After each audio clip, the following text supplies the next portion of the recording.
आप लोगों को भी धन्यवाद और आप सबका भी अभिनंदन भी है। सबका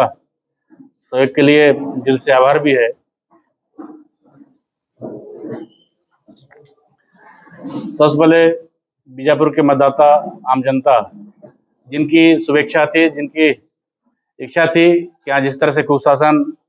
और भ्रष्टाचार और तानाशाही चल रहा था उसको बदलने का, और जनता का जो मन साफ भी था और परिणाम उसके अनुरूप भी लगभग आ ही गया था। लेकिन जिस तरह से हम शुरू दिन से आचार संहिता लगने से पहले से आचार संहिता लगने के बाद भी यहाँ कलेक्टर को लेकर जिस तरह से आरोप लगा रहे थे कि एक एजेंट बन काम कर रहे हैं, और कई दफा मैंने तो मन से भी कहा था कि कलेक्टर अगर आदिवासी है तो यहाँ चुनाव लड़ ले, लेकिन चुनाव ना लड़के अपरोक्ष अपरोक्ष रूप से जिस तरह से कांग्रेस को मदद किया, मैं आज पुनः उसको आह्वान करता हूँ और आग्रह भी करता हूँ कि आप बीजापुर में बच जाइए और बीजापुर में अगली बार चुनाव लड़ते हैं, जनता तय करेगी। जिस तरह से जनादेश खेलने का काम, जनादेश को कुचलने का काम यहाँ के प्रशासन ने किया और जिस तरह से काटा बोया है, और मैं तो स्पष्ट कहना चाहता हूँ, जिन्होंने काटा बोया है उसको काटा ही मिलेगा, और जिन्होंने अपने आचरण रखते हुए अपने व्यवहार में निष्पक्ष रहे हैं,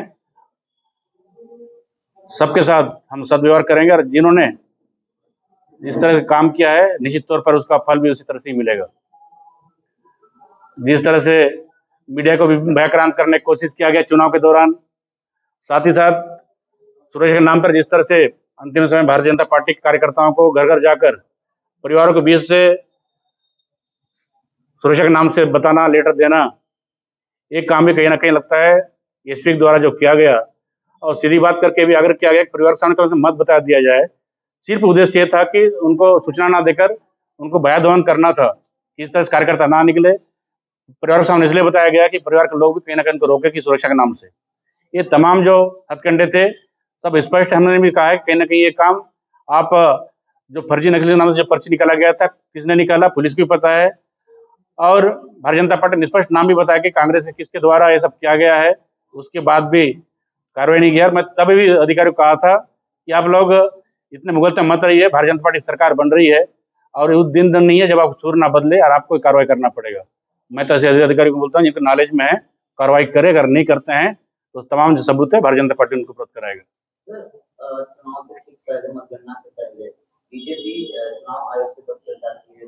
शिकायत भी करती है। एक बार कई वजह आपके द्वारा शिकायत की गई, मगर ऐसी कौन सी वजह नजर आती है कि उन पे किसी तरह का कोई एक्शन नहीं लिया जाता है? क्या केवल आप आरोप लगा रहे हैं या आपके पास कोई तथ्य प्रमाण भी है जो आपने चुनाव आयोग के सामने शिकायत के दौरान प्रस्तुत किया? देखिए, जिस तरह से कलेक्टर बुला के सचिवों को मीटिंग ले रहे थे, अधीक्षक बुला के मीटिंग ले रहे थे, तमाम चीजें जब सबूत साथ भी दिया गया, और जिस तरह से बुला के कर्मचारियों को बताया जाना, मीटिंग करना, और जिस तरह से कांग्रेस के लिए काम करने के लिए प्रेरित करना,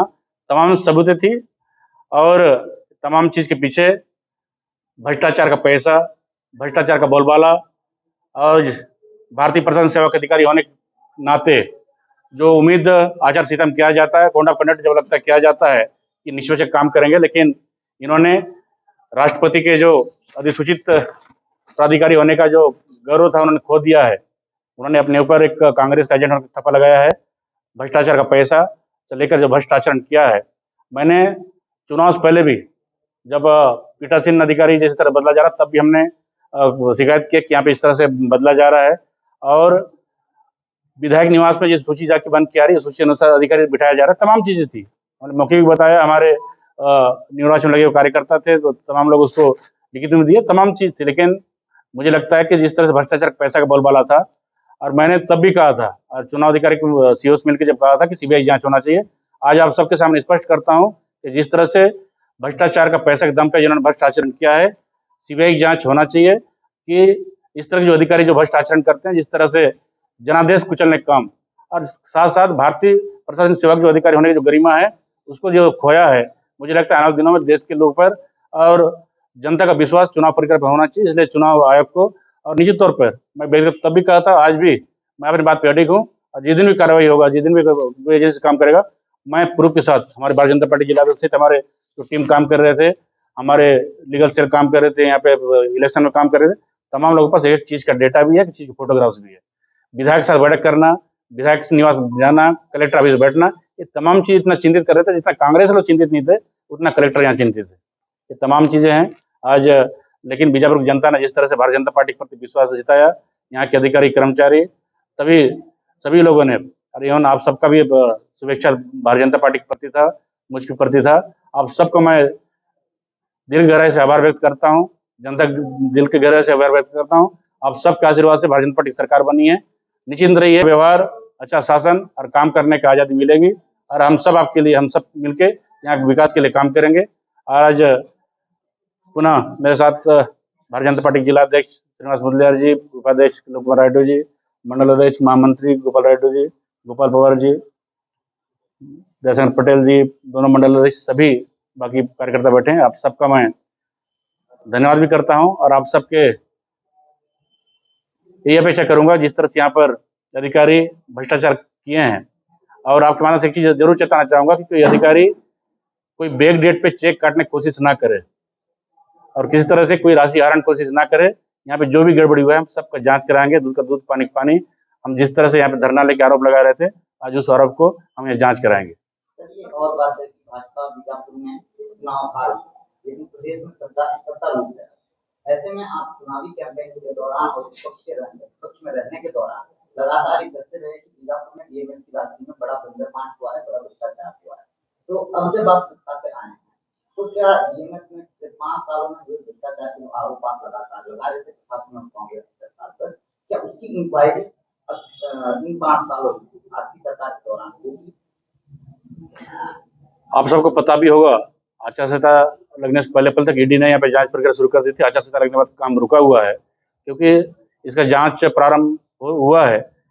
और शायद जानकारी नहीं हो तो बताना चाहता हूँ कि यहाँ के तमाम जो डीएम का जो फंड की जो जानकारी है, निर्माण कार्य की आहरण से लेकर तमाम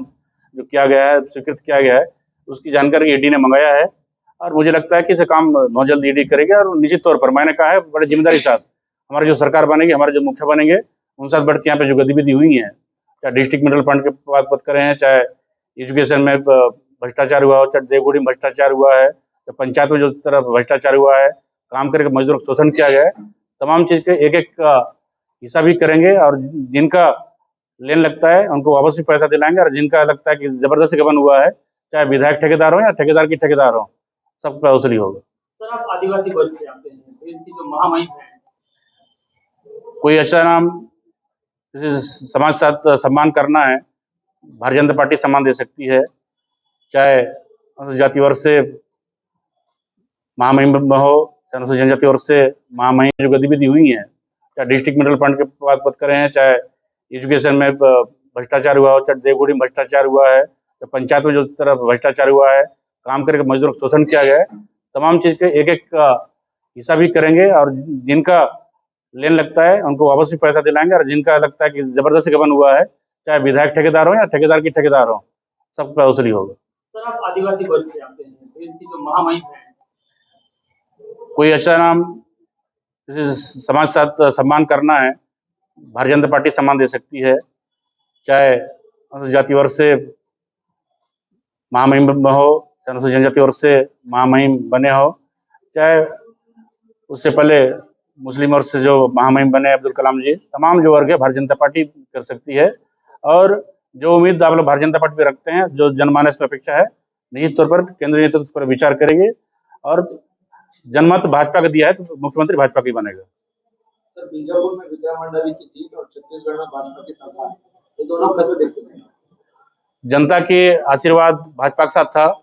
अब बीजापुर में जनता ने भाजपा का आशीर्वाद दिया है, लेकिन यहाँ की जीत है, प्रशासन की जीत है। विक्रम मंडावी और कांग्रेस का कोई योगदान नहीं है। सर, बीजापुर में चूंकि अब कांग्रेस के विधायक, भाजपा की बीजापुर को विकास के लेकर क्या प्लानिंग रहेगी सर? जो काम भारतीय जनता पार्टी ने स्टार्ट किया है, जो दिख भी रहा है, और जो आगे काम बचा हुआ है, निश्चित तौर पर हम अपने सरकार साथ बैठ कर काम करेंगे। लेकिन उससे पहले इन्होंने जो विकास के नाम पे अपने जेब भरने काम किए हैं, और जिस तरह से राशि और कोई कॉटेज बना रहे हैं, कोई रिसोर्ट बना रहे हैं, कोई कहीं कुछ ले रहे हैं, तमाम जानकारी हमारे पास है। सब चीज़ के ऊपर हिसाब करने दीजिए, सब चीज़ होगा। सर, जो भाजपा का जो मैनिफेस्टो था, उस पर एक तरीके से जनता ने मोहर लगाया है। जो किसान हैं उन्होंने मोहर लगाया है, जो तेंदुपत्ता संग्राहक हैं उन लोगों ने मोहर लगाया, क्या कहेंगे? भाजपा ने संकल्प लिया है और संकल्प पूरा करेगी।